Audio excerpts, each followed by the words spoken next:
Благодарам. Министерот е должен да ги почитува тие процедури и правила и пресумпција на невиност. Тоа му го налага и функцијата. Мене тоа не ми го налага функцијата.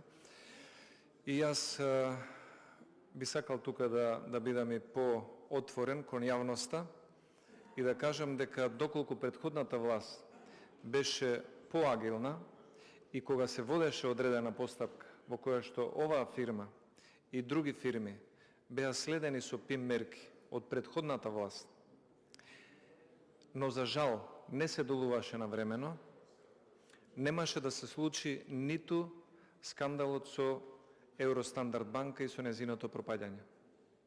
Но очигледно е дека оваа фирма и уште неколку други фирми во многу блиски односи со поранешниот премиер Зоран Заев немале само заедничка дремка, веројатно имали заеднички сметки и голем финансиски интерес и затоа пред 5-6 години не е реагирано соодветно и продолжило ова затајување на данок, перење на пари, изневерување на царинската управа и внесување на одредена стока по поволни тарифи, крадејќи ја државата и буџетот, а полнејќи ги џебовите на неколку поединци високо рангирани во власта, а веројатно тука некаква придобивка, помала или поголема, добиле и одредени инспектори.